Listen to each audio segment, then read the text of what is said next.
Development Council.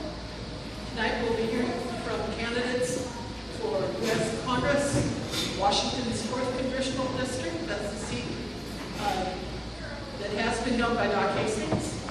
We'll be hearing a presentation on Benton County's proposed sales tax increase for public safety. Also, candidates for Benton County Commissioner and Benton County Assessor. You may have received index cards, or if you've not yet received cards, good deal, I see some up there. Stick your hand up, we'll have somebody that will distribute them.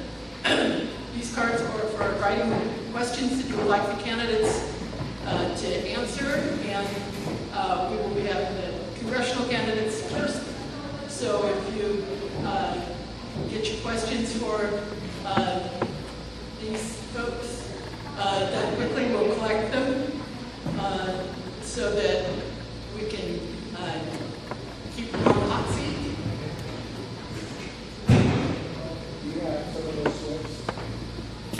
I don't always think about borrowing money because it just seems like that's a big problem we're getting in Washington, D.C.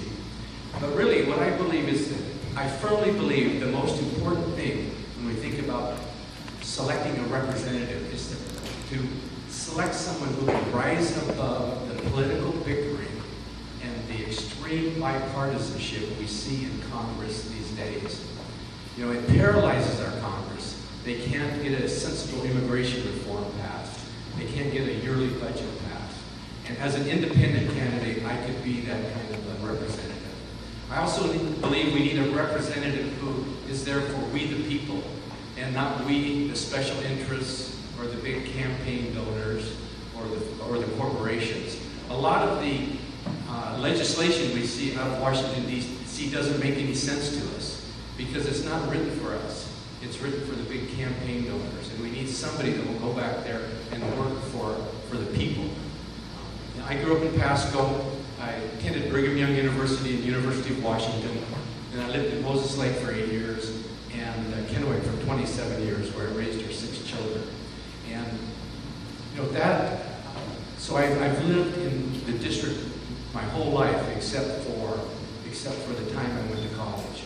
And I understand the district, I understand the issues that we face, and I believe I can represent this district in Washington, D.C. Thanks.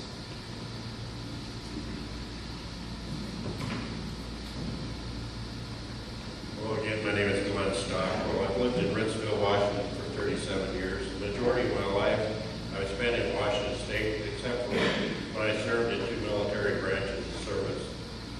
I'm coming to the table again. Here I ran against Bray Campbell in 2012. And I'm coming back to the table because I have a project that I keep promoting. We'll bring it the second largest construction project in Washington State's history in 69 years.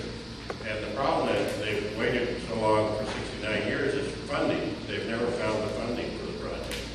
And I know how to fund it. I've brought in large projects before. I've gotten financing in excess of $97 million. I don't know who else may have done that. But I know we're talking about billion-dollar projects, but how you get to the billion-dollar numbers is you have to have a revenue source that will pay it back. And I will bring that money to the table within 2 years. I use pre-existing money and no new taxes. I've done this before, and I will, at the end of 2 years, if I am elected, if I have not kept my word with you and the people in the district, I want you to fire me because I'm not running for a job here.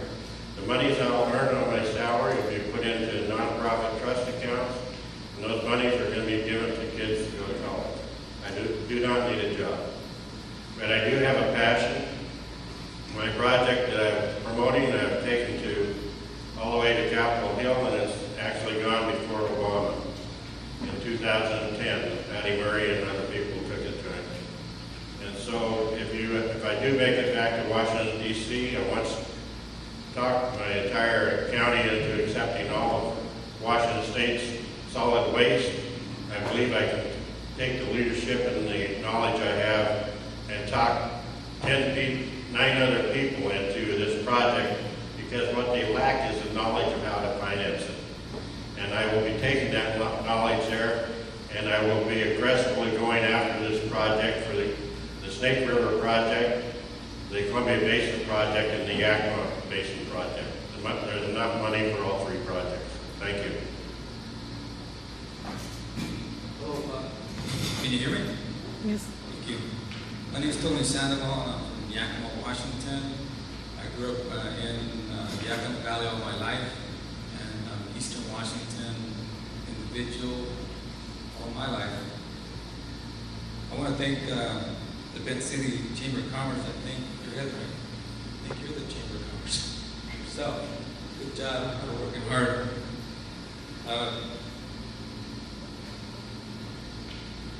My education is I'm a Wapto High School graduate. I don't think Kiona-Benton was in our league, so we never got to play Kiona-Benton. And actually, this is the first time I've been here. Got a beautiful little town.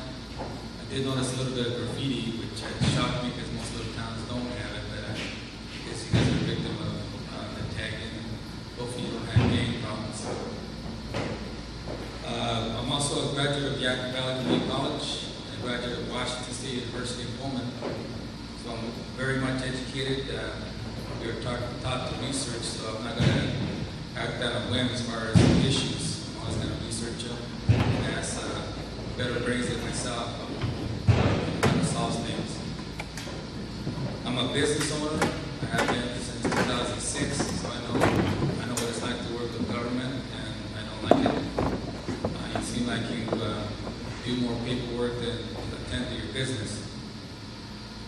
No other candidate has 25 years of being involved with politics, whether it be local, some probably have, state or national.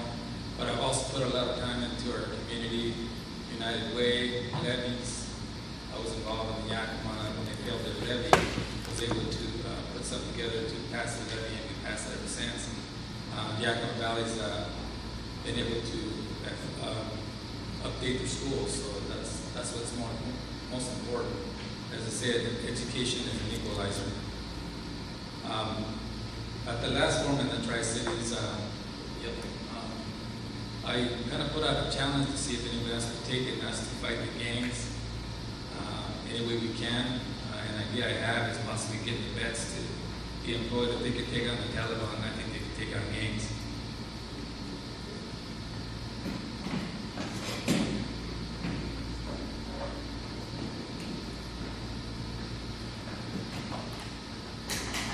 Evening, folks. My name is Gavin Stein.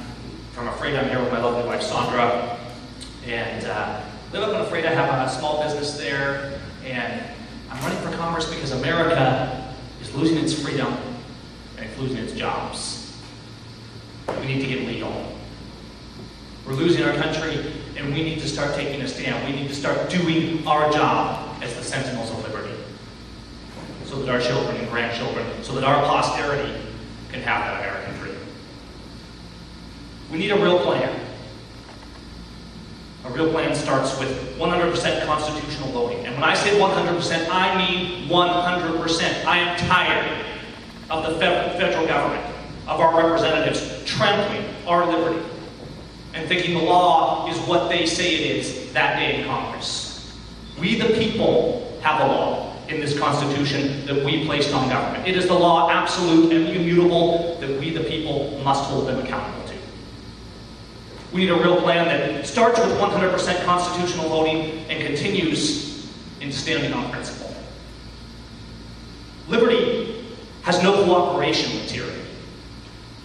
And when evil collaborates with good, the evil inevitably overcomes the good. We need to decide what we want from America. Do we want socialist corruption, or do we want an America that is free? We need a real plan that does more than that, however, because constitutional voting and standing on principle are critical, but America is in dire straits right now. Our fiscal foundation is breaking. Our moral foundation is breaking, and we are losing our country as we speak. We need a real plan that continues into unstoppable conversations. Unstoppable conversations and representatives who will stand beside us toe-to-toe against tyranny. not just sit in padded chairs in the halls of Congress and make new laws. It's time for unstoppable conversations that will affect everything from our local municipalities to our states to our federal government, and that will educate and inform and light the brush fires of liberty across America so that we can start holding government accountable. My name is Gavin Simon. You can find me at callmegav.com, and I look forward to your questions tonight. Thank you. Thank you.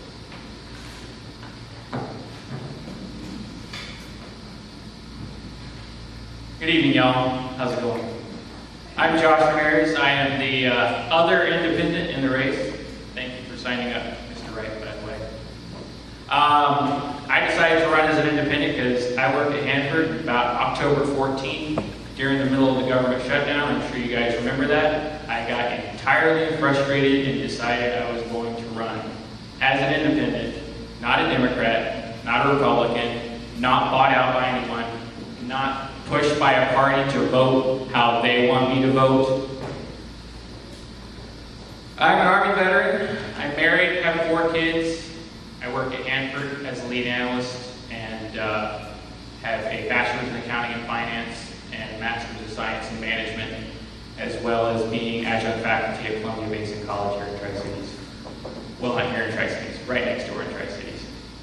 My goal is returning prosperity to America by reemploying 28 million Americans. In case you guys don't know, the real unemployment rate is around 23%, not 6%.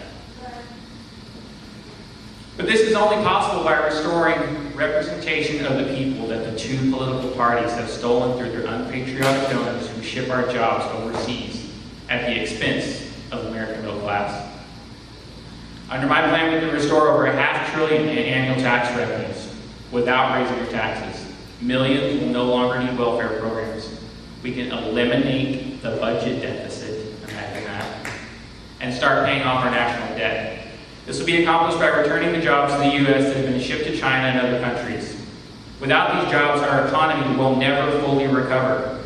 And just repealing Obamacare would fix less than a quarter of the budget deficit that my plan solves altogether through job restoration. You have to wonder why we need welfare as much as we do these days. You have to wonder why we need Obamacare, why we need all these programs. Look back several decades and see what the causes were. It's not that people have just signed up for these programs. It's because we've been forced into them because our jobs and economy has been stolen from us because corporations are shipping all the work overseas.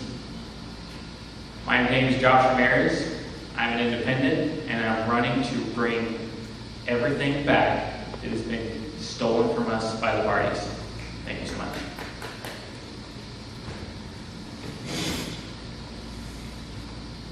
I'm Kevin Midbus. Now you know what you're thinking. That's one fine suit.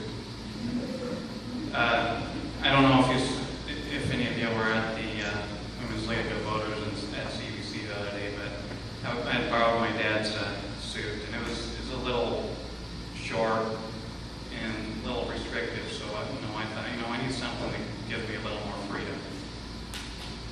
Okay, so I'm going to do a little visual here. I need someone who can pour water. Someone, please. Come on, get involved. Someone. Glenn. Mr. Stopper, thank you. So this water here represents your time. It's your actual real money. This piece of Tupperware is going to represent the Federal Reserve.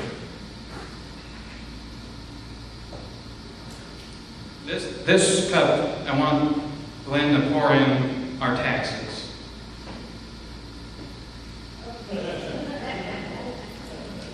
Make sure you pour in the amount. There's 74,000 pages, and I know you know exactly how much to put in, right? That's probably enough. Let's hope the government doesn't come after us. Okay, so now we're gonna put our money in our dollars. So I'm pretty thirsty. So would you fill up my dollar there, Glenn? Okay, that's good. That didn't work. Let's try another one.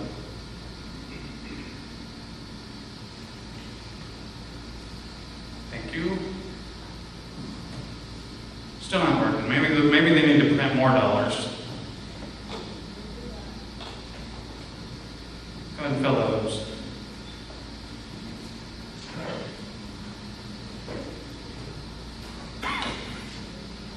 It's just not working. Okay, so let's just get rid of the Federal Reserve and fill up my silver cup.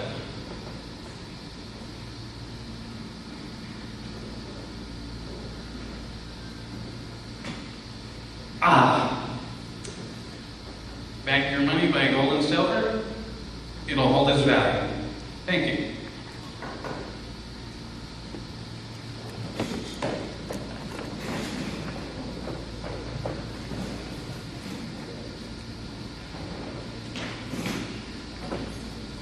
Well, hi folks, I am not Janaea Holmquist. My name is Ashley Stubbs and I am a graduate of Kiona-Benton High School and I grew up right here in Benton City. Janaea is sorry that she couldn't make it this evening. She's a currently sitting state senator and she had another commitment. This is actually the first forum that she has been invited to and has not been able to attend. So I'd like to tell you a little bit about Janaea and then a little bit about myself. Janaea is a state senator and she has received honors. She's been named the Legislator of the Year by the National Federation for Independent Business, recently for the second time, an unprecedented honor. She's been named Legislator of the Year. Oh, I'm blinking. Excuse me while I get my notes, please. She's been named Legislator of the Year by the Washington Farm Bureau twice. Also by the Washington State Potato Commission and the Association of Washington Business. Senator Janaea Holmquist is the only currently sitting senator who has never voted for a tax increase in Washington State. She also sponsored an initiative which would require the 2/3 legislation vote to raise taxes in Washington State. She has many other honors and endorsements, including the Pro-Life PAC, so on and so forth. I'd love to tell you more about that after all of these folks. I'll be available after the forum is over. I'd like to tell you a little bit about me. I graduated from Kiona in 2008, went to school at Central, earned my degree in music. I was ready to come back to Kiona High School and be a band director. But just this past January, I had the opportunity to intern for Senator Janaea Holmquist in her office in Olympia. It was an internship that I applied for, and I did not get to choose the office I was placed in. They placed me with Janaea, and I had never met her before.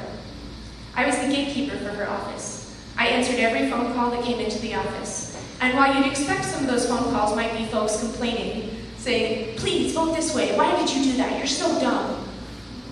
They were all folks saying, thank you, Janaea. Tell the senator I really liked the way that she took my information. I'm really glad she listened to what I had to say.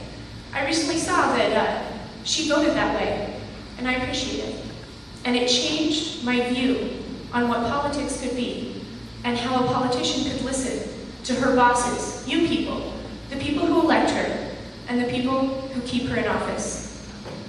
It encouraged me to pursue what I'm doing now, to work for Janaea Holmquist with a degree in music, nothing to do with politics. My name is Ashley Stubbs. I'll be available after the forum to tell you more about Senator Holmquist. Thank you.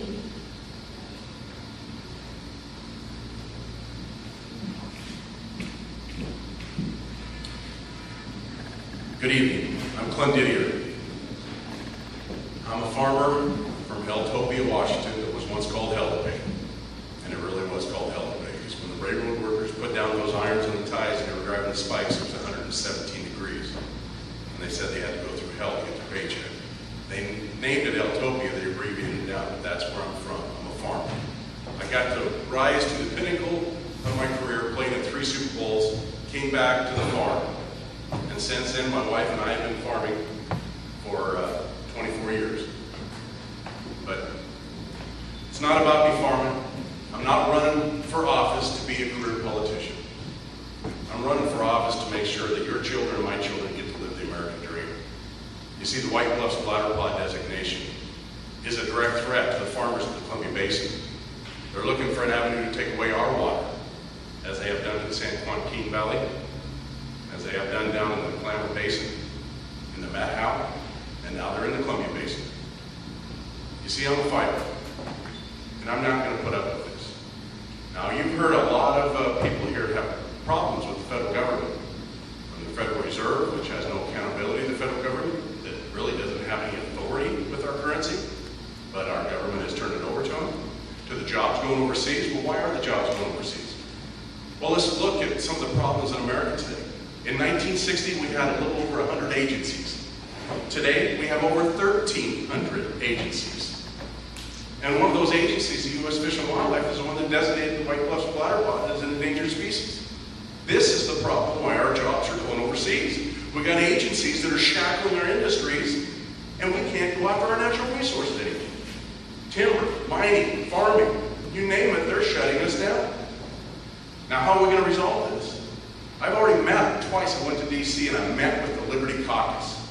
Jim Jordan, Tom Price, David Reichert, some of these other, David Schweikert, not Reichert, David Schweikert from Arizona, Mike Lee, Ted Cruz. These are the men that have the answer, the Liberty Caucus. These men are joining together. There's 32 of them, and they're getting back to the Constitution, the Declaration of Independence. These men are the answer to our problems in America today. And that is restoring the rule of law, the supreme law of the land that gives us our sovereignty. We're not a sovereign nation when we let our borders open like they are today. We have to close our borders and become a secure nation again. ClintonDidier4Congress.org. Please look me up. Check out what's on my website. Thank you. Okay, and we've been joined at the table by one more candidate. If you would please state your name and then go ahead with your 3-minute opening statement. How much time do I have? 3 minutes. The young lady at the end of the row here will give you a green flag when you still have plenty of time, yellow when you have 20 seconds left, and red when it's time to put down the line. Thank you. We have 1 minute left when we give you 1 minute. Great, thank you. My name is Estaquio Beltran, and I would like to be your voice in the United States Congress. My campaign is dedicated to putting Washington back to work, and I'm talking about both Washingtons, because I've committed that the first bill I introduce as your congressman is the No Work or No Pay Act, which is very simple. If you go to Washington, D.C., and you shut down our government, that means you as an elected official are not doing your job, and you should not get to cash a paycheck. That is my commitment to you, and that is the first thing that I'm going to do when I get to Washington, D.C. on your behalf.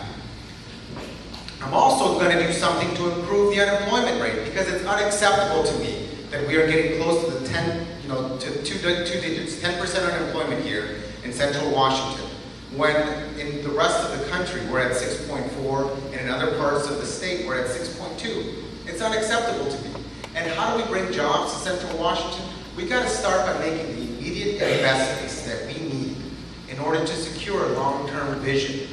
And that means supporting our Columbia and Yakima River Basins projects. Because not only will they create jobs with their construction in the immediate short run, but it'll also guarantee that jobs come here in the future, because we will maintain our agricultural leadership. I want to remind all of us here, and especially some of my other counterparts, that if it weren't for the initial investments that the federal government made in this area, we would all be standing around in a dust bowl. Because it was the federal government's investments in our irrigation projects that made this fruit basket possible. That makes it possible for us to export some of the most amazing and valued agricultural products. So we've got to continue to work and to continue to invest in those, in the energies and the resources that we have here in order to grow our economy. I'm dedicated to doing that and partnering with the federal government where appropriate. And I also want to make sure that we're investing in education, because I can harness the entire federal budget and bring it here, but it would do us no good if we don't have a workforce that's ready to get to work. And that means investing in the schools, in the colleges, and the technical and vocational institutions that we need to have a ready workforce. My name is Estaquio Beltran, and I want to be your voice in Congress. Thank you so much.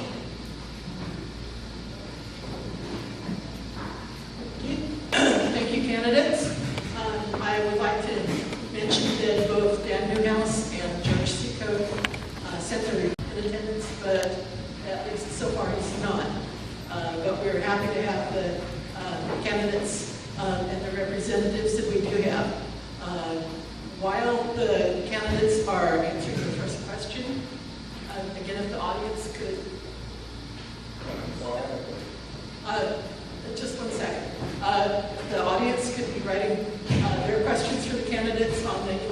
cards, then we'll collect them between the questions. Question from up here? I didn't know if I could ask a question again, if I could say Our usual process is to questions on cards. And I don't think you wouldn't mind doing that. It's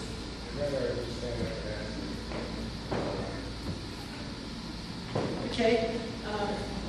And so we'll go ahead and start with the first question, and we'll start down at the far end with Mistake and work back this direction. In the increasingly partisan atmosphere of Washington, D.C., what is your personal plan to both effectively represent your constituents here in the 4th District and to work effectively with the other congressmen of both parties on the Hill? Before they start, I need to know how long we're giving them. 1 minute to answer, and then if anybody desires a rebuttal after all the candidates have had their 1 minute, I'll give that opportunity, but hopefully we'll be able to move along pretty quickly. I think it's very simple. Since preschool, we all get that grade from our teachers that says works and plays well with others. And I think we've got to go back to some of those principles. I think we've got to send someone in Washington, D.C. that's going to be willing to work and play well with others. And we can do that while representing the best interests of the constituents that sent us there. And that's what I'm committed to doing. The other thing is, we've got to build partnerships that reach across the aisle. And I've got a history of doing that with my 7 years of work experience in the United States Congress. So I commit to you that I'm going to be able and willing to do that. And finally, there's a reason why over 30 members of Congress retired this year, many of whom could have gotten re-elected without any opposition. It's because we need new blood. We need young people into elected office that come with fresh ideas in a new direction. And that is what I commit to you as well.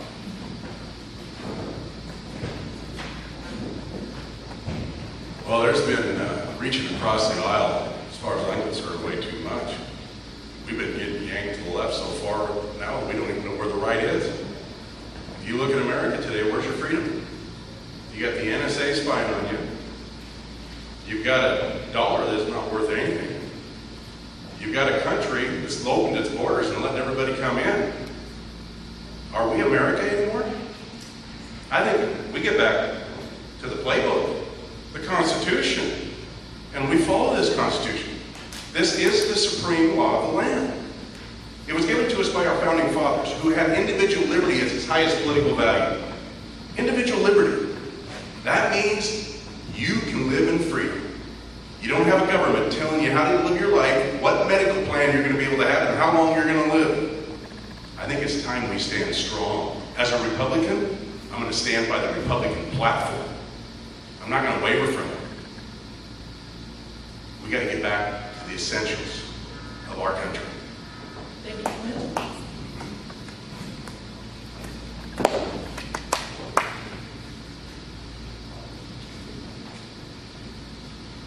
Well, one of the things that I really understand is it's really annoying when you send an email or a letter or something to your representative or your senator and they don't respond at all.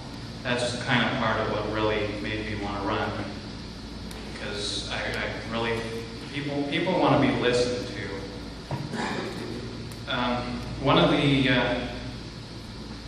of the problems is, though, with partisan whatever is we don't follow, our government doesn't follow the Constitution. They don't have any foundation to base their laws on anymore. They do this because the Federal Reserve exists and they can just print money for any law that they can think up. So if they can pass the law, if they can convince enough people to pass the law, it'll pass. It doesn't matter what the Constitution says. Thanks. Thank you, Kevin.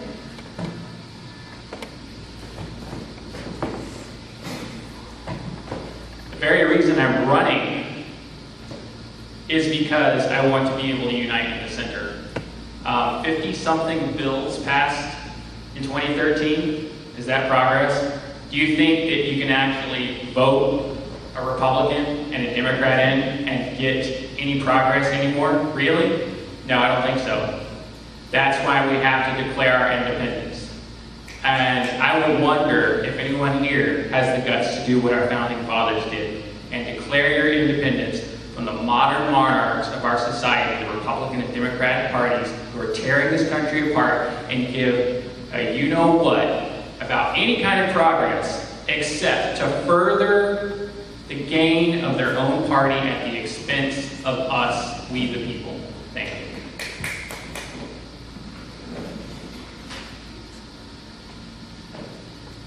There's nothing independent about working in the middle.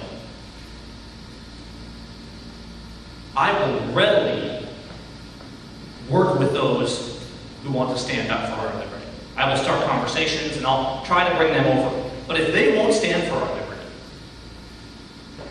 I will call them out and I will name names and we will get them removed from office so that we can get our country back to the foundations where it belongs. How's working across the aisle? How's working in the middle working out for us? Mothers, how do you like it when you go to the airport and your children are groped by so-called security officers? How do we like it when the government tramples nearly every aspect of our liberty, despite the fact that it's contrary to the Constitution? I will work so readily with liberty, but I will not work and cross over into the territory of tyranny, because that would be to violate our oath to the Constitution and to do an act contrary to the delegated authority vested in us by we the people. Thank you. Let you know a little bit more about myself. I played sports since the age of 7. So, as you know, in actually kind of business, has some pretty good football teams. You do keep track of teams that win. I was a running back, defensive end. So, as you know, if your team's not punching in all cylinders, you could lose. So, without a running back, you can't win. Without a quarterback, you can't win. Defensive end, tackle, all that. So you learn how to work with different personalities on a team. So I brought that into my life. I have a track record of working with Republicans. All Eastern Washington's been Republicans. Yakima County, it's all Republicans. One Democrat.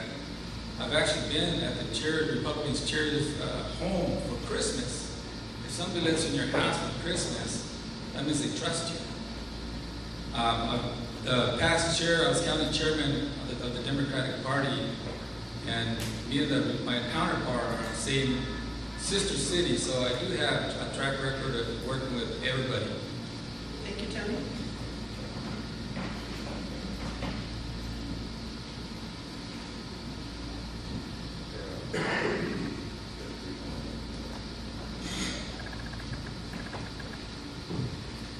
Well, in my work history, I've run multi-million-dollar corporations many times, and you have to learn how to get along and lead people in the right direction.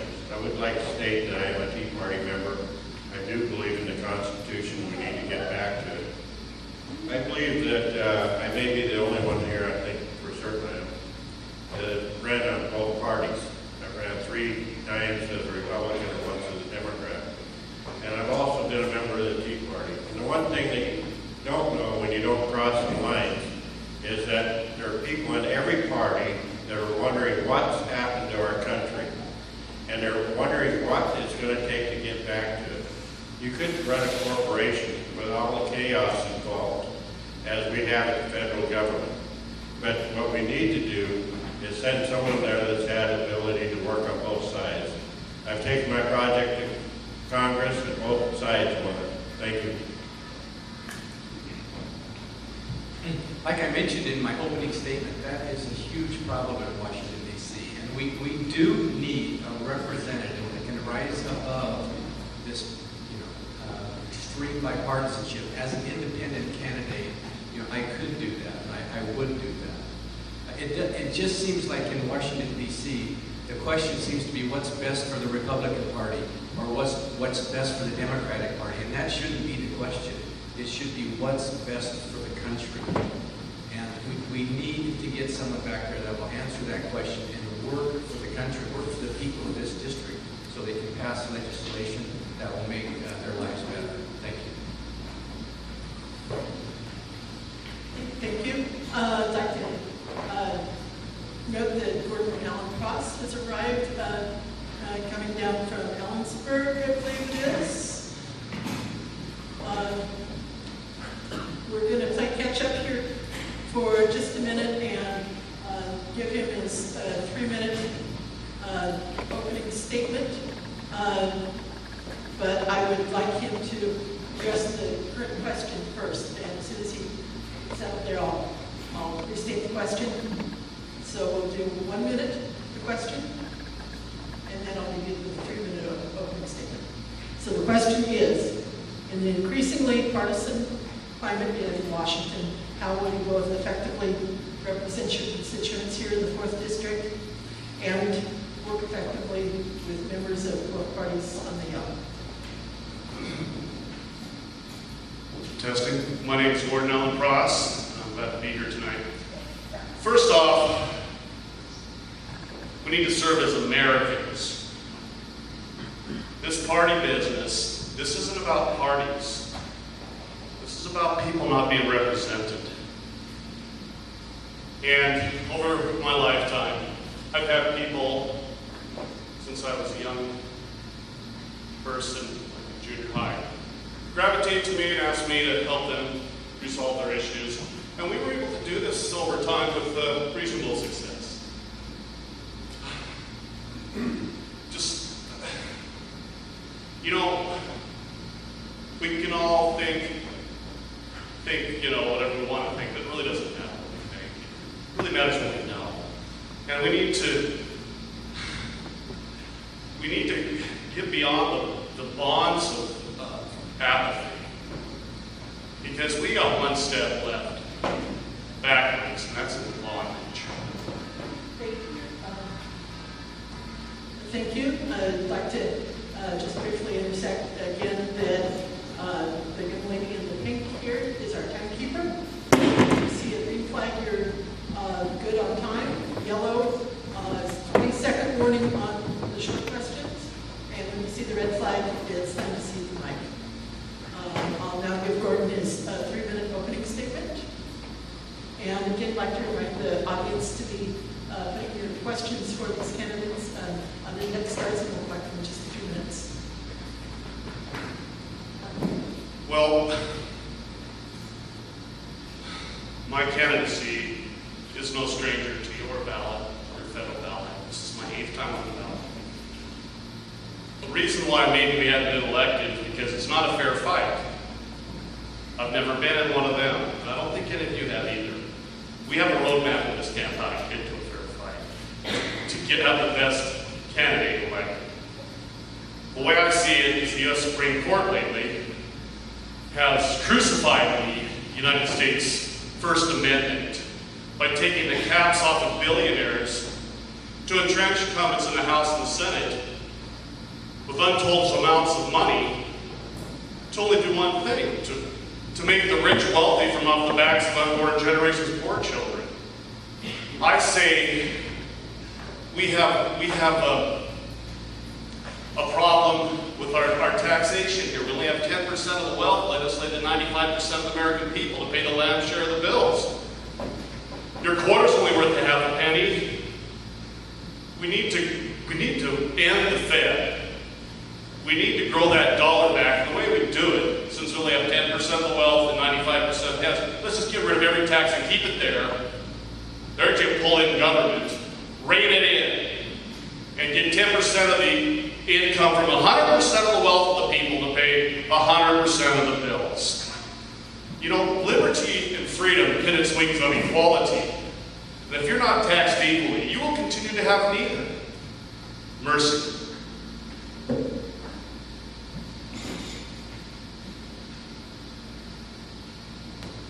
Thank you. Now moving on to the next question. The current Congress has been rather aggressively referring referred to as the Do-Nothing Congress, because there's been a small number of bills that they've actually passed. Now, there's probably many people who say, well, good, we don't need more bills, we've got enough laws. But even if your objective is to eliminate laws, you need laws to do that. So the question is, regardless of your opinion on that little piece of commentary, as a freshman congressman, what will be your priority for legislation that you would introduce? 1 minute, I know it's a short period of time, and we're going to start kind of in the middle with Gavin, and then we'll skip to Kevin, and then Gordon, and then we'll come down here to Glenn, and then to Richard, and down the line, every other bit. So we get everybody mixed up. We don't want candidates necessarily following the same one each time. So, you guys got it?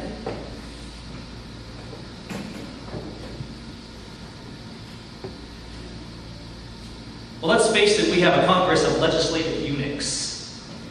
We have a Congress that's not doing their job, that's not following the law, that's not upholding the Constitution. It's not about how many laws they're passing.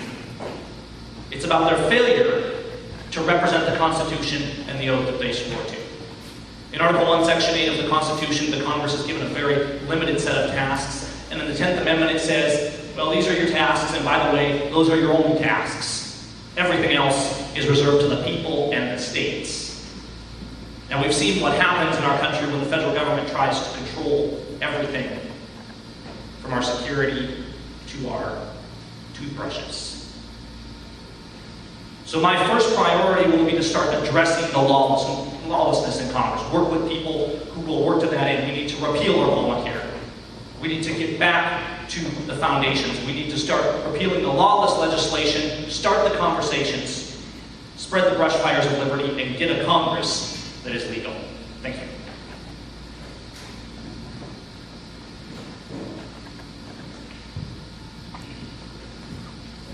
One piece of legislation I do is the Federal Reserve is hereby abolished.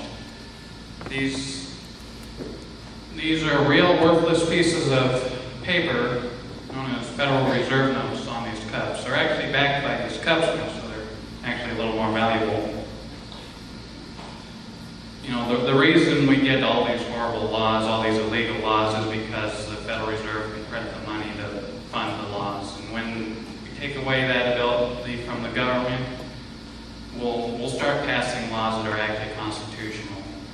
In the meantime, every single new law we pass is just it's not gonna make anything better. If we want to see prosperity return, we need to get rid of the Federal Reserve.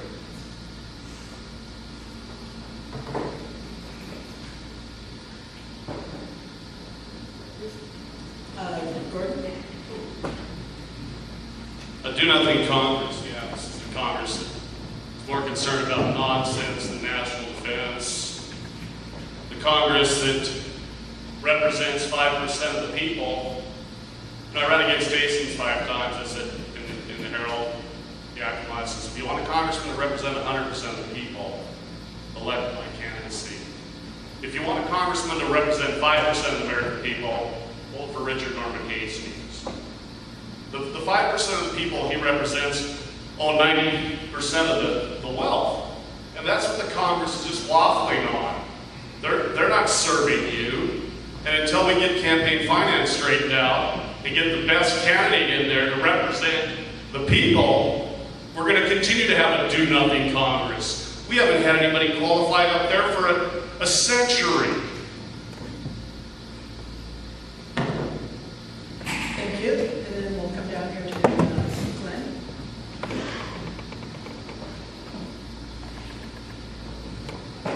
Well, the first legislation I'm going to enter into Congress will be the impeachment of Obama, and I want to see him put in prison.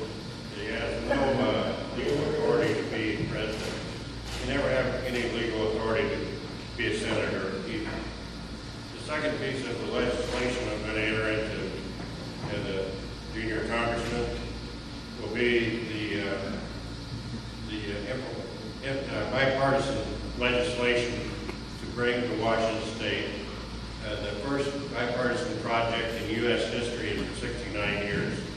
That would be the 3 water projects. Our country is being torn apart. The founding fathers didn't agree with parties. For 52 years, there was no parties in our country. And you can see what the wisdom that they had. Parties have been driven apart because of other reasons. But thank you very much. As I travel through the district, the number one issue I hear people talking about is health care. And I have 32 years of health care experience. I would propose 2 changes to the Medicare system. First, I take the Medicare drug benefit and bring it under the Medicare Part B program. And then I would limit the yearly out-of-pocket expense to $2,000 and decrease that on a sliding scale based on the ability to pay. Therefore, no senior in this country would ever go bankrupt because of an illness or an injury. And then I would open up the Medicare system as an option for all Americans to buy into it at a non-subsidized rate. And the provider reimbursement rate for those individuals would be 15 to 20% higher than traditional Medicare. I think those changes would help ease the health care crisis we're in now. Thank you. The thing that I mentioned at the Tri-City Board, I hear that, I'm thinking there's a cop behind me. But I mentioned the Hanford cleanup and the accountability of our money that's going in there. We're missing a lot of timelines that's supposed to be been accomplished. But right now we have a crisis in immigration. We need to vote it up or down. I'm Mexican American, speak Spanish. We have a crisis at the border with a lot of children coming to the border. And I'm not saying, I Googled, I looked at the internet, I'm not seeing anybody say, let's go to the country and find out why are these children coming up here and why are these countries not getting involved. Whether it's legislation or not, I can tackle that issue. Looks like the buck's stopping on us again, the United States of America, and I think we should be building some of those countries after this is all done, but let's take care of those children and find out what we can do to make them back with their parents if we can.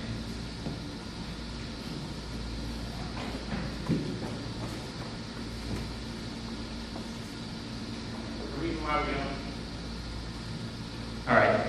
The reason why we don't have representation as we the people anymore is because our politicians are bought out.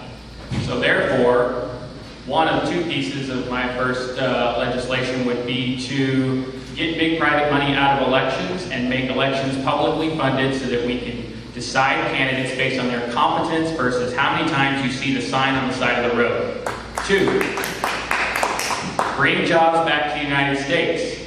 Why? Because that's what's actually going to help us recover. We can gain about 60,000 jobs in this district alone if we brought jobs back to the U.S. So, how would I accomplish that? By rewarding companies who reshored their jobs and brought them back from overseas by decreasing the corporate tax to 30.3%. Those unpatriotic trader corporations who send the jobs overseas will be penalized with a 39.5% corporate tax. And that would be my legislation. Thank you. If we want to get our Congress to be a do-nothing Congress, the first bill I'm going to drop is that they have to live by the same laws that they pass on you and I. Yeah. I mean, for crying out loud, they don't have to live by the same health care law. They don't have to live by Social Security. They are elitists. We've allowed them to become elitists. And they don't have to, we've created this, we the people, by an apathetic nation. We have to get engaged. That'll be the first bill that I drop. But to get these jobs back, you've got to take these agencies off of their back. If you shut down this Columbia Basin, there won't be any jobs here either. You can give all the incentives you want, but if you don't allow the people to use the natural resources, we will not have jobs. We got to shrink this government to the size and scope that it was intended to be. The next bills I'll be dropping is to defund these agencies and to shrink them in size and scope so they get off our backs and that we can unshackle our industries and let them run again.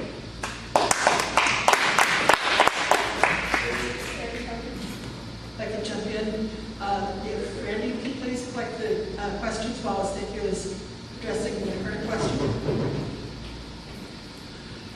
My name is Estaquio Beltran, and if you want to get Congress back to work, simple. You just have to get me elected. Because I know what can happen when government does work. I have it. And let me tell you why. It's because I'm an example of what can happen when government does work together. I'm a testament to the fact that the free and reduced lunch program does work. That providing that additional funding that we need for healthcare can make a difference in an average American's life. That when the federal government gets together and works collaboratively with the state and the local constituents, we can move forward into a new direction.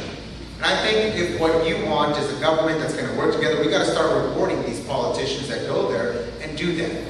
That work to bring people together and engage those people in that center zone, not those that exclude one side or the other, but to really remind them that we are there to work, in the words of Thomas Jefferson's first inaugural address, with common efforts towards the common good.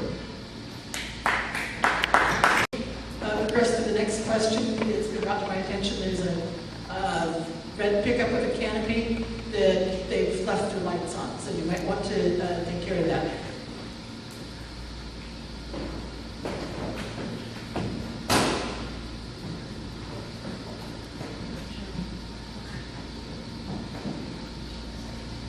Okay, most of the questions submitted were directed to various, just different ones of the candidates.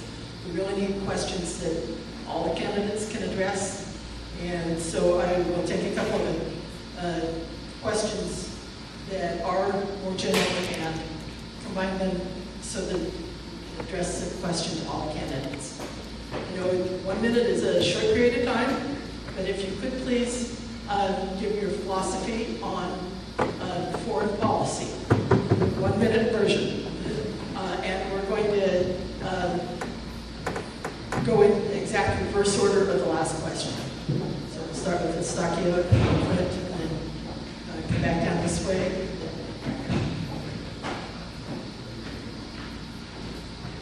That's a lot to cover in just 60 seconds. I'll briefly highlight two things. I think we've got to be very smart about how we engage with the outside world. And that means we got to think twice before we put our men and women in harm's way, and at some point, let the people in the Middle East determine their own future. We have gone in once to try to build democracy there. The Iraqis need to decide what kind of a future they want for themselves. We cannot always be there to handhold the product that will end up resulting from there. I also think we've got to start addressing our energy crisis here in America. Because, look, the things that are going on in Russia with Ukraine right now, there's a reason why we can't go in there and tell Putin to just knock it off. It's because our European partners are so reliant on their natural gas as a viable resource. And so we've got to get smart about freeing up those energy supplies that we have, and that means investing in every kind of energy resource that we have here at home, so we're not dependent for our security abroad. And that means opening up more areas for exploration, but then also working with nuclear energy to make sure that we can have the resources that we need. Thank you.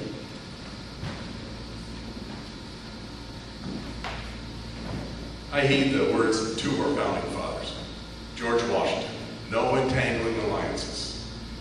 Thomas Jefferson, friends of liberty everywhere, but guardians of ours alone. For too long now, we've been the police force of the world, and it's not working. We have the United Nations that's supposed to be the peacekeeper. It's not working. We can't make peace in another country. We can't fight for other people's freedom unless they're willing to stand on their own. As far as what's going on in Mexico, when we allow those people an escape route to come into our country, do you think they're ever going to create the solution to fix their problems if we're allowing other people to keep leaving? There's a thing in this world called tough love. A lot of us had it when we were growing up. Yeah, we need to protect our own land because we need to get ready to cross that border. Besides a health epidemic, there's a terrorist threat. We have a breach of security in this country right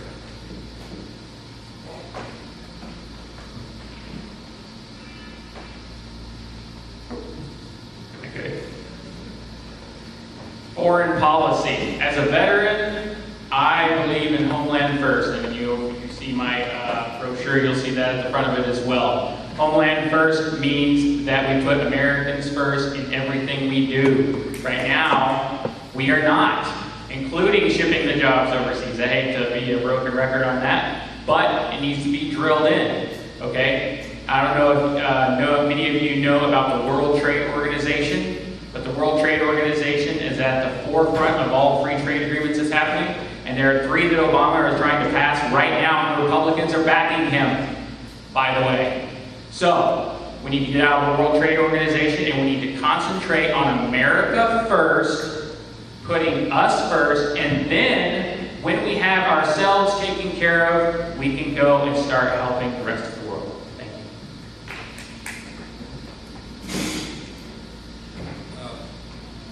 Probably going to sound about the same as most people can say already. We got to stop being the rules police. Stop sending our troops overseas. We actually don't take care of them when they get back. So that's something we need to do. And start taking care of our own veterans here. Now, there's talk about terrorists. It's not going to come from the South. Our community, the Mexican community, has always joined the military. Actually, the first battalion that went into Iraq was a battalion out of New Mexico. It was made up of mainly Mexican individuals. You're going to just guess why that would be. Because we look kind of like them. Who do you got to put in there to, beat them up? Somebody that looks like them. We've had the most Purple Hearts. So we're all about God bless America.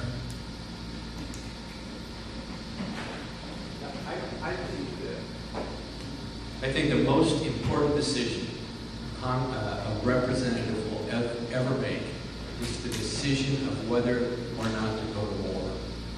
And that decision should never be based on partisan politics. It should never be based on a party talking point. We need a representative who will really think through that issue. I have had a chance to travel the world a lot. I've been to 47 countries. I went into mainland China in 1983 and I've been back there several times. And I speak the Cantonese dialect of Chinese. And I believe that having some international exposure is important for a representative. Thank you.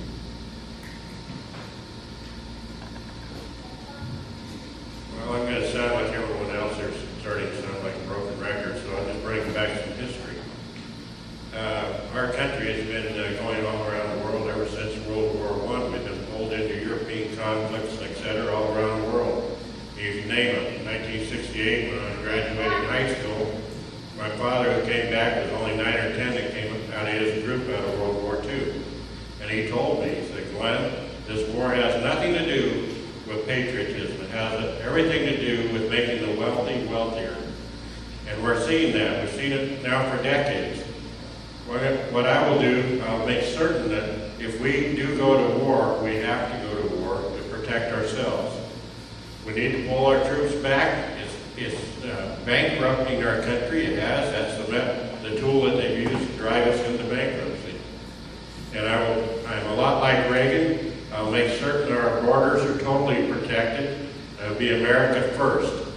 And I'd like to thank you for your time.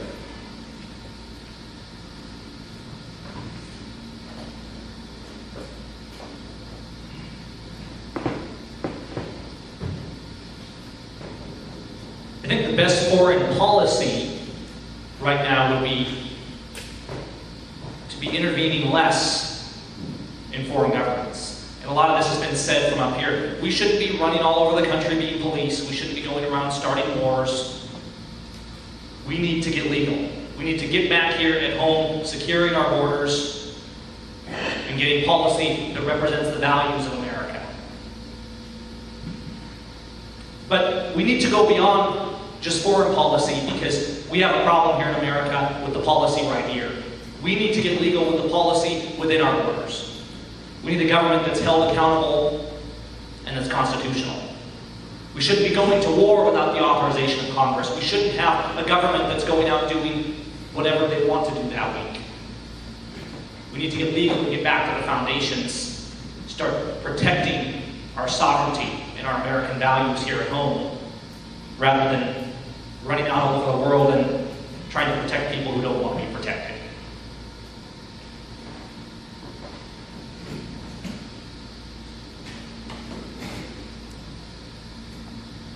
Now, this is one of the things that's been really pissing me off lately.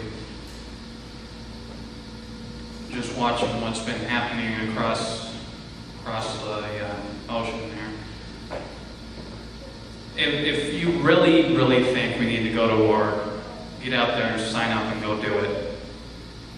So if you're too old, send your kids and grandkids.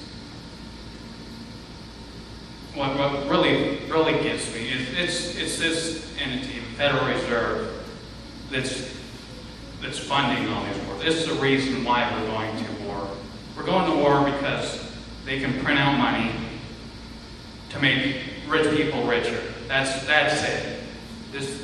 We need to just stop this.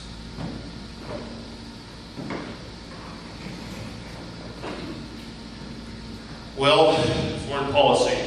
We're all here running on the War Powers Act. That says something right there, don't it? We got the bell curve, third world expansion, imperialism, war. We're perceived as committing genocide in certain areas overseas, depending on which side of the fence you're on. When I was a third of my age, I was leaning towards isolation. When I was 9 years old, Barry Goldwater in '64 wouldn't answer my questions on Vietnam and our soldiers being hurt down there.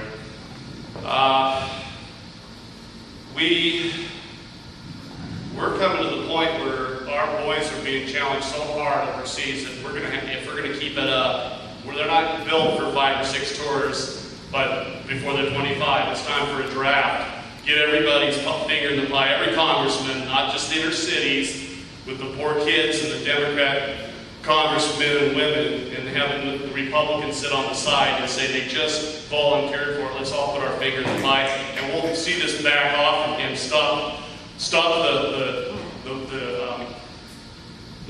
mayhem we're putting up with. Okay, thank you. And now from the audience, we have a question on a particular piece of domestic policy. Are you for or against abolishing the Department of Education? And this time we're going to just start at this end with Richard and go right down the line.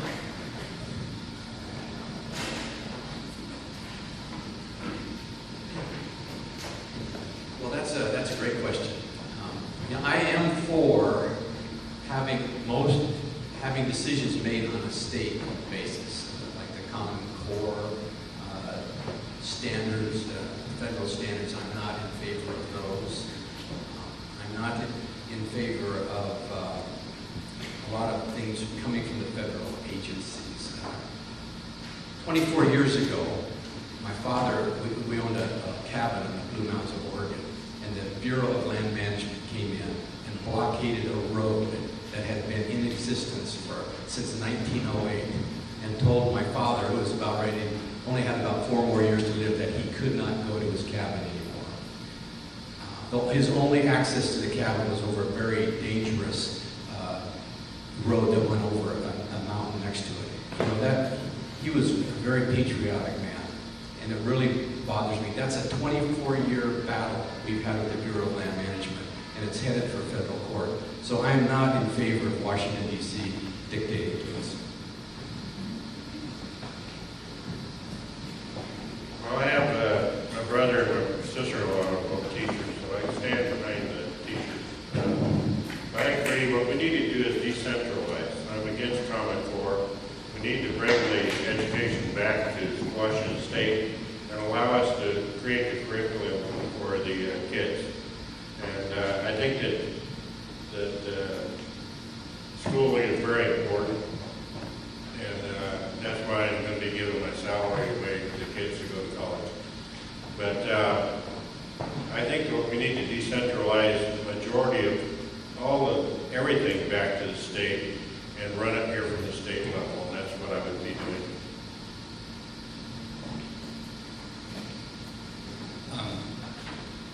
I'm all about Washingtonians deciding what's best for our children, Washingtonian kids. Like I mentioned, I went to Washington University. I did take statistics, and I wasn't the smartest person as far as math. I think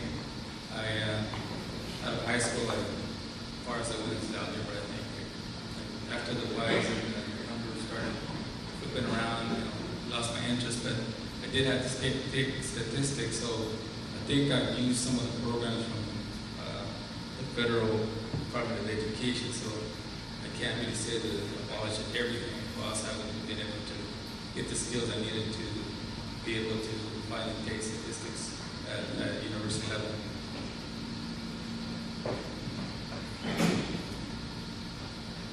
All right, let's get excited here. Let's talk about how we can really improve education. And the Department of Education and Common Core throw the federal government out of a task that they were never authorized to be in the first place. Do you want the federal government deciding what principles and morals and values are taught to your children? Do you want them shoving down your throat socialism and tyranny and the idea that guns are evil and liberty is evil and that abortion is okay? The federal government does not decide our principles. And there's a reason they were supposed to be left out of education. I was blessed to be homeschooled. But if we get the federal government out of education, we can get our education back to local communities. This will be wonderful for the teachers. They won't have a stranglehold on them with federal mandates. The states will not be beholden to the federal government. Defund the Department of Education. Get legal. It's unconstitutional, and we need to get back to the values of America.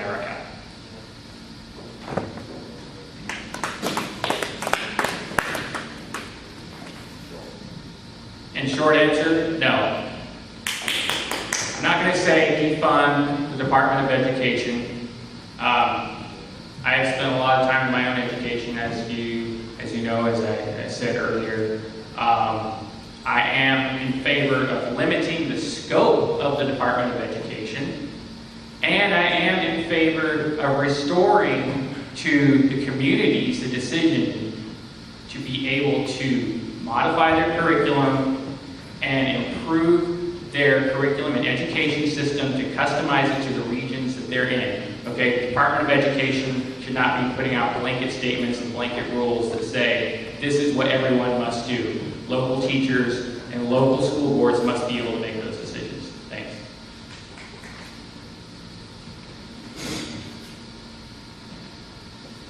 Someone will really have to point out to me where in the Constitution the federal government is given the power to control education. I know where it gets the power is from the Federal Reserve.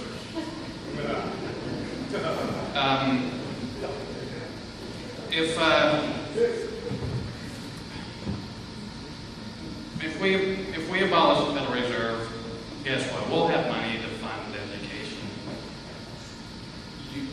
You'll all have control over your money. You'll be able to even choose your school you want your child to learn from, because you can afford it. You could have a private school, or you could hire a private teacher or something, because you'll have so much money because the value of the dollar will return.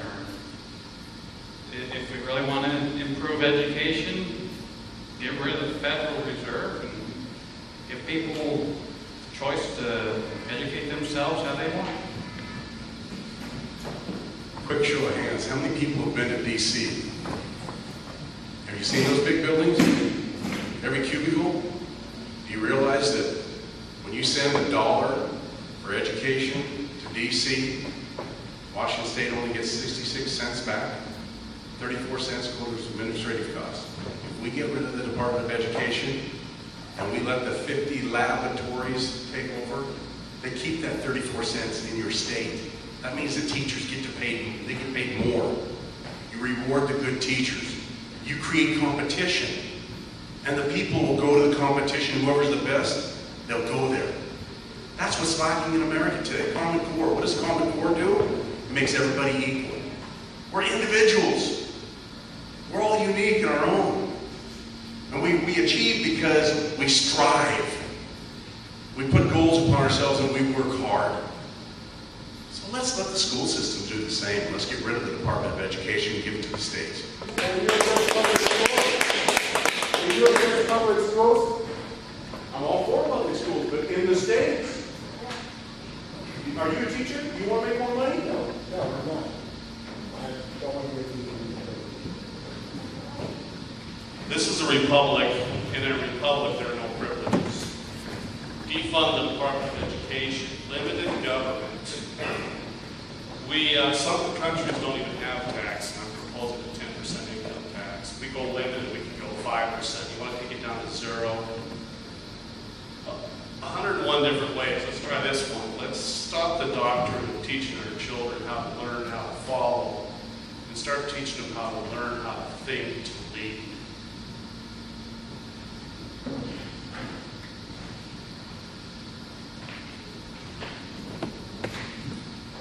This is a very important question that's being asked because it's about the future of America. It's about job creation. It's about our children. It's about their future. I support jobs, therefore I support the Department of Education because it's about strengthening our workforce and the workers of tomorrow.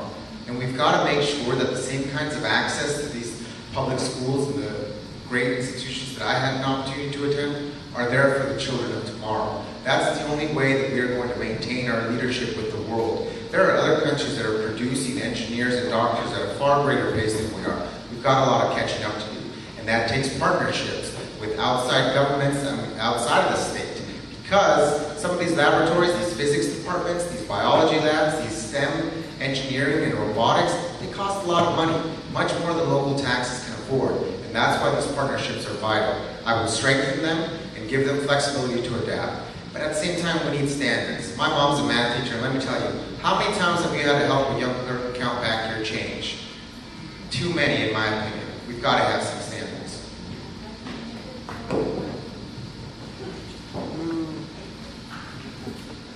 Okay, thank you, candidates. This will be the last question. Oh, thank you. Just a quick rebuttal. I'd like to remind the candidates here that support the Department of Education.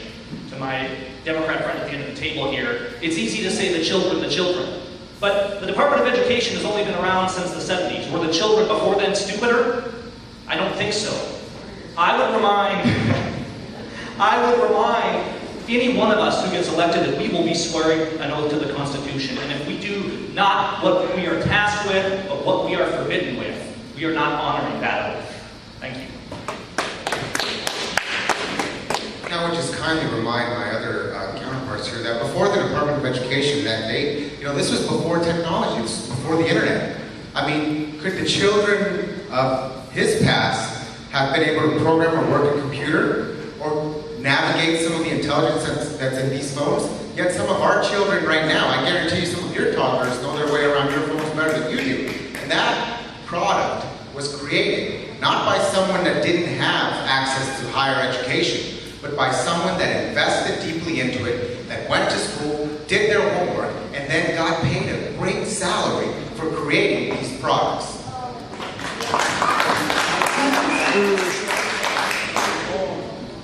Yeah, I just left the house, and my 4-year-old granddaughter was working that phone and has never been to an educational process better than I can work it. So it isn't the educational process, it's the parents. There's the key to America. Are the parents engaged with their kids? If they are, if they're teaching them the Bible and about God and country, we have the answer. Therein lies the answer.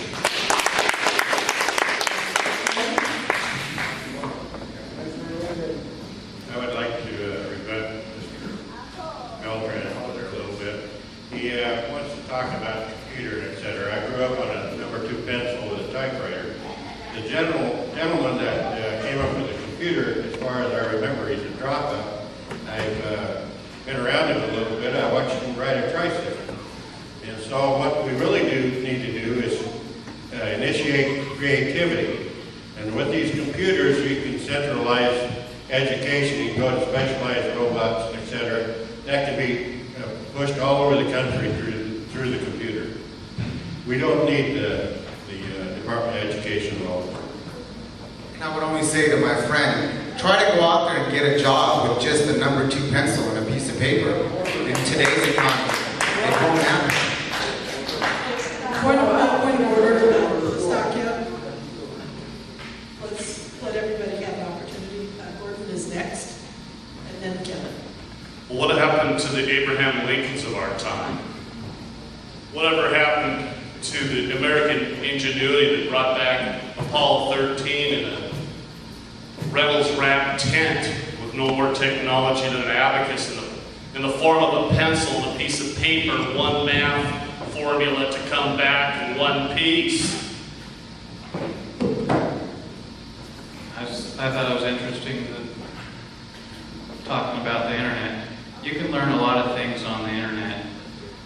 I honestly think that we really do need to reevaluate what we see as education. Because not necessarily what you learn in school you actually need to learn. You could be learning on the job too. But it really, I think we all need to reevaluate what education is. Education is a lifelong process. You're always learning. We shouldn't define what people should or shouldn't learn. It should be up to individuals to decide what they want to learn. Thank you. Is there anybody else who wants to jump in on their 30 seconds for this one that has not already had a chance? No. Okay. We'll move on to our last individual questions for the evening. What do you believe is the most important characteristic or personal quality for a congressman, and how do you represent that? Let's start with Josh, and then we will again go every other, so then we'll go to Clint, come down to Richard, and then Tony, and then we'll catch the others down the line in the next pass.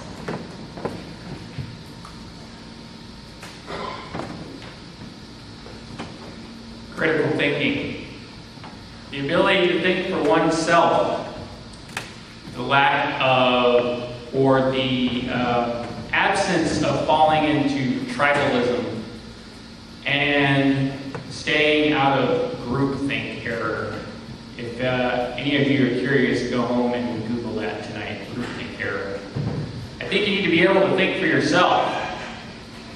I think that we are whipped as a nation by the parties. We get elected to office, go to Congress, and then get told what to do. Now tell me, is that the American spirit? I don't think so. Thank you. I think it's knowing the history of this country, knowing the sacrifices that have been given for our freedoms, the men and women that have served, that have died, so that we may pursue our way of life. Now, if you think that experience, intellectuals, and money are the answer to our problems, I ask you, why are we in this mess? Because that's all we've had back in D.C. What you have with me is a farmer, somebody that's got common sense, knows how to balance a book, run a spreadsheet. I know how to work on a D9. I'm a farmer. I just want to make sure that we go back, we preserve this great nation for every generation to come. And we don't do that by giving ground and letting other countries decide what environmental laws are going to be placed on us. We're not taking comments directly from the audience. Talk to me after the meetings, I'm sure. Let's carry on. I think the top three qualities that we need in an elected official is understanding of the community that you're representing. The minute you forget the people that sent you there and what they stand for, I think that's what's going to get you unelected or unre-elected. I think also having empathy is important because you've got to be able to put yourself in another person's shoe, and that hard worker that's working at Hanford, those long hours in the shoes of a teacher, and that shoe of that student in order to create the right laws that are going to be the best interest of the country. And then I think you've got to be absolutely patriotic, because what any one of us or any of the 12 of us is going to go there to do is really to be part of a solution that drives the country forward. And I think you've got to be looking for that in the candidate that you select. Now we'll come down to this end and I said, coming back this way? Okay, go ahead. Well, the character that I can bring to the table, the difference between trusting and being trustworthy, I believe that we all can be trustworthy. I would hope that we are. I don't cheat on myself, so I wouldn't cheat on the American people. I've served overseas, I've served in the military, my whole family's in the military. Character is not achieved by when people are viewing what you're doing. It's what you do when no one's looking. And I believe that I have a really good grip on the syllogism that God gave Aristotle and Plato to understand validity and truth. And you need to vote your conscience, and if you can't vote your conscience, you need to walk away from that job.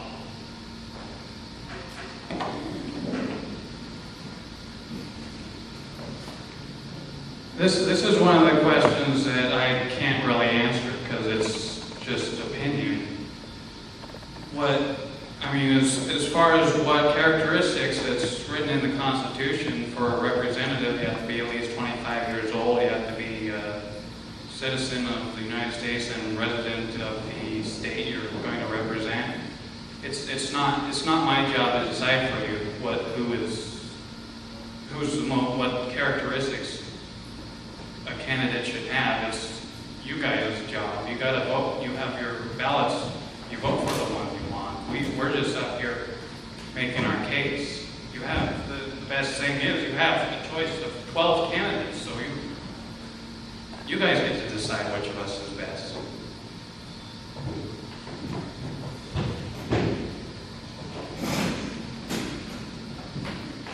Well, we stirred up a little firestorm with that last debate. I feel like we're just getting warmed up in here now. The most important characteristic is principle. Because if you lack principle, you will fail at everything else, and that's what we're seeing in our Congress today. They're too easily bought off. They're playing crony politics. Principle means that when you swear an oath to the Constitution, you don't twist it and bend it and make it into something it's not. You uphold that oath. Principle means when you're running for an office where you're supposed to represent and uphold our God-given liberty, it means you uphold our God-given liberty. And you uphold the oath that you swore to. Principle means having the courage to stand toe-to-toe with tyranny. To look a tyrant in the eye and say no. To get up and walk out of the room when the President of the United States stands before the American people and tells them how he will violate his oath and their laws. Principle means you stand up for what's right. And if we don't have representatives that are principled, we're going to get more of the same. Thank you. And we go to Glenn, and then Richard, and then with Tony.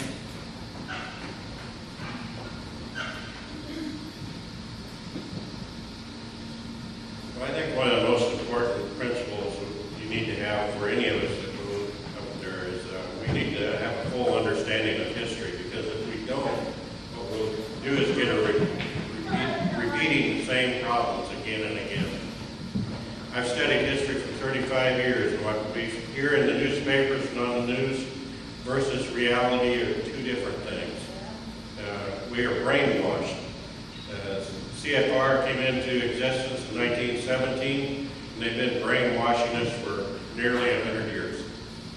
What I will take to the Hill is I've sworn an oath to this country on 2 occasions, serving both branches of service, and I offer to give my life for this country.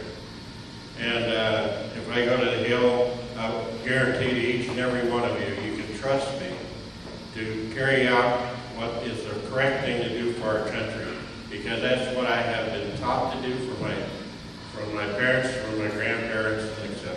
Thank you. think the most important characteristic is integrity.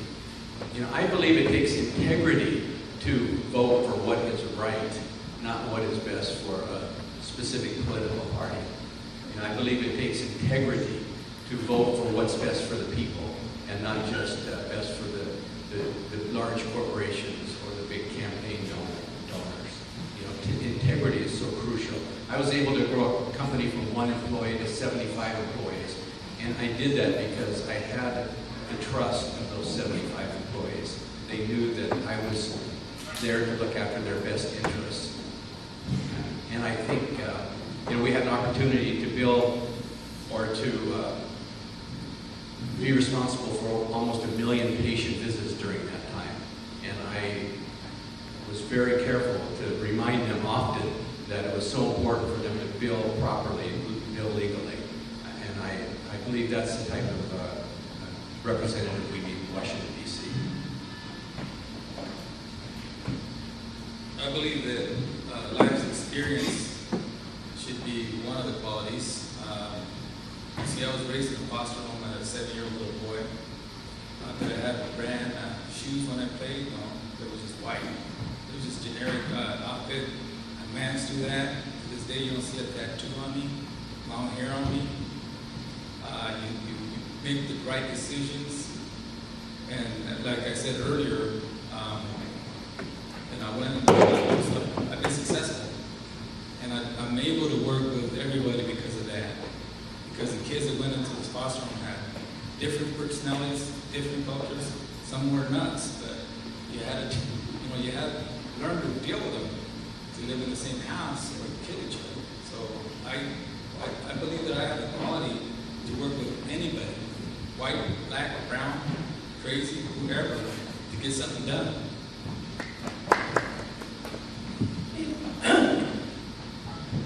Thank you, candidates. And now we'll move to the closing statements. We'll start at the far end of the table with Ms. Tequia and Ms. Camarena down this direction. Do we have a rebuttal? No. Yes, 1 minute.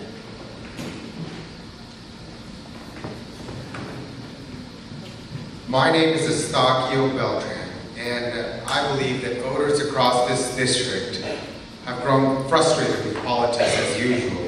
We need a new approach, a different direction. I don't come from a lineage of politicians. I don't come from money. My dad's a pastor. My mom's a math teacher. I grew up working in the fields. I was crawling on my hands and knees, picking onions before the bell rang, and I worked my way to become a senior policy advisor in the United States Congress. Unlike my counterparts, I've got 7 years of actual work experience on Capitol Hill in the United States Congress. And on primary day, we've got a choice that's going to determine the direction of this area of Washington.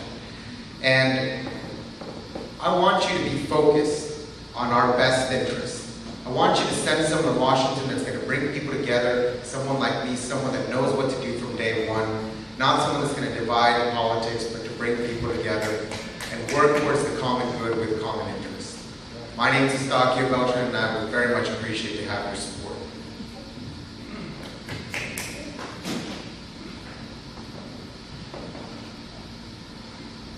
Most of America is on the mortgage. They're on the treadmill. Like I stated, the quarter's only worth a half a penny. We need to get the dollar back so that we can get the families off the mortgage onto the less gauge and get a family member poolside at 10:30 to rear the kids. Bring that dollar back. If we bring it back, that quarter back that's only worth a half a penny, it's like having 1 year's worth of pay. It's like having 50 years worth of pay at that pay rate. We need to control our own money. And the ultimate goal here is to have a zero tax.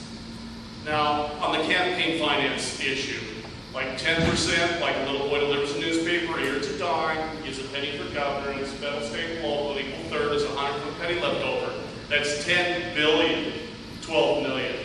And call the Supreme Court in by being out of line on corruption. And they can put that rail back on the bed. We the people. We the people. After the Bible, the first three words are the most powerful document in all of mankind. This is our country, but we're going to have the courage and the fortitude to take it back. Now, we the people can continue on this path towards tyranny and slavery, or we can choose to turn shoulder to shoulder and fight our way back to the light, to the truth, to our Constitution, and to the Lord God Almighty. Without His help, we'll never restore the right path. In the Didier campaign, we have a simple equation. More government equals less freedom. Less government equals more freedom. And I have made my pledge to the fourth. No new taxes, no increase in existing taxes. And anything, I mean anything that grows the size of the federal government by $1, I will vote against. You see, people, this is the problem. It's the size of this government. And we have to rein it in. And that's not enough. We have to start cutting the funds from it.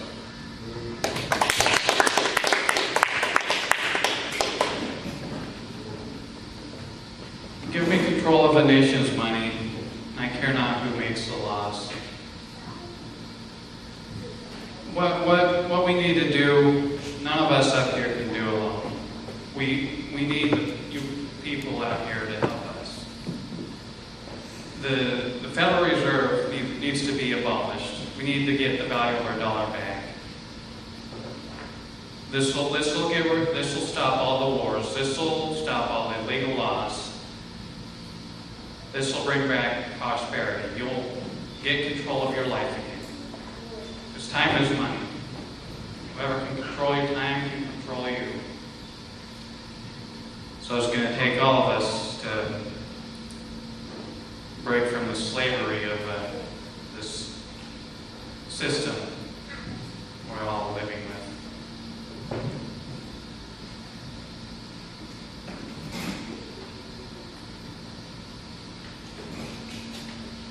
I think what Mr. Didier meant was we the party, right? And we the corporations, and we the party donors. Nothing's going to change when you keep voting partisans in. So, I say, let's actually go for we the people and declare independence from the modern monarchs. Because nothing is ever going to change if we keep doing more of the same. Congratulations, America. You keep doing the same thing over and over again and hoping for different results. You will not get different results. We have to declare independence from the parties, bring our jobs back from overseas, and restore and revitalize America, restore and revitalize our economy. I'm Josh Ramirez. Please vote independent and declare independence on August 5th. Thank you.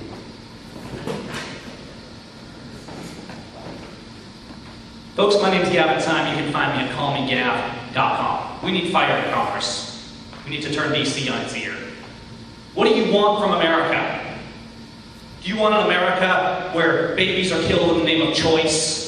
Do you want an America where our children are serfs at the hands of tyrants and taxed to death? Folks, liberty is not something that should be hidden away on dusty shelves.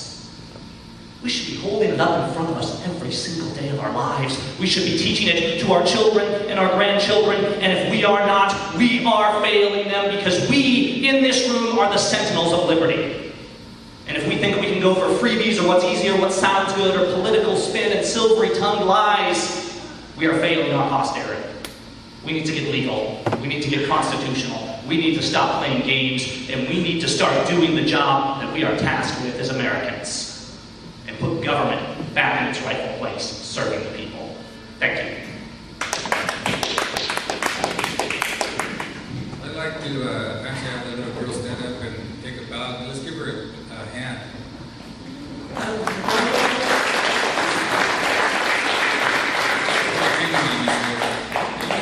think to distract you that way. And also Heather for controlling us. Give her a hand. The question was asked, I'd like to know a little bit about myself. Let me give you a little bit more about myself. Since I was playing sports since the year 7 years old, I played football, basketball, baseball. I never missed a game.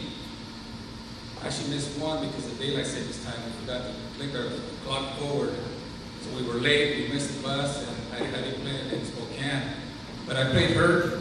I played, I think, with 100 temperature one time. Little do people know, I think Clinton knows, when you're sick, you actually play better. I don't know why, maybe you're not thinking, but you play better for some reason. And if you want a fighter, that's me. If you want somebody they'll talk to somebody, call them Mr. and Mrs., that's me. But if you do something that, 5 seconds. As Didier knows, when somebody knocks off his helmet, he goes back and gives that other guy another shitter in their face.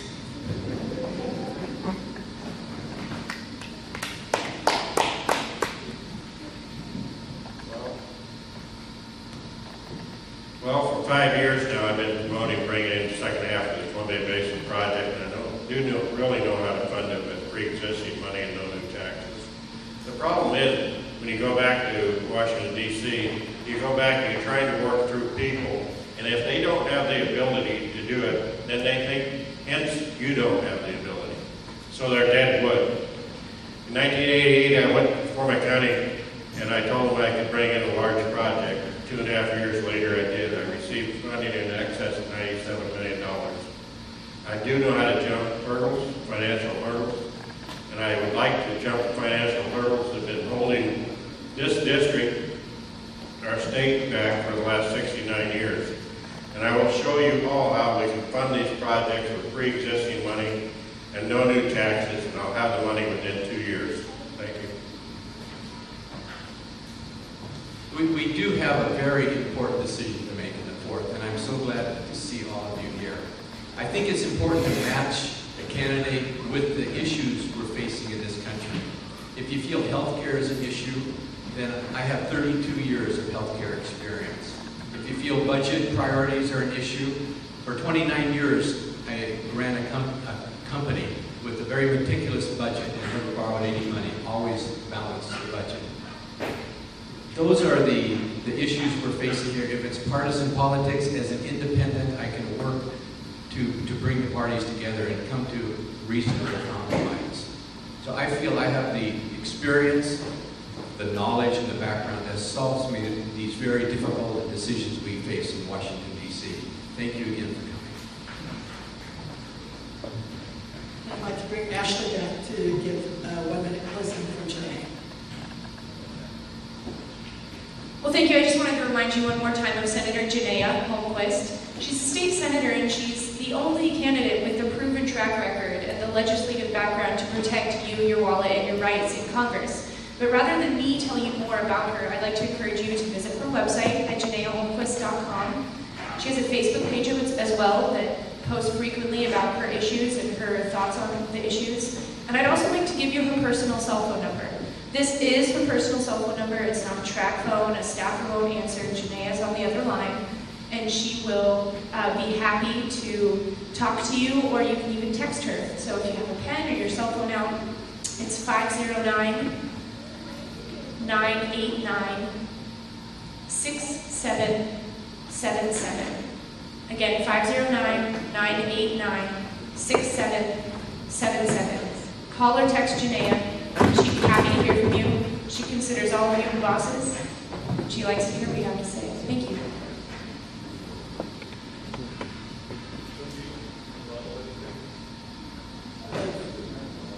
I'm sorry? No rebuttals on the closing statement, on your personal statements, no. Is it up? I do regret that I missed the rebuttal opportunity on a couple of the questions earlier. Leave it up to the audience. Do you want to hear a little bit more?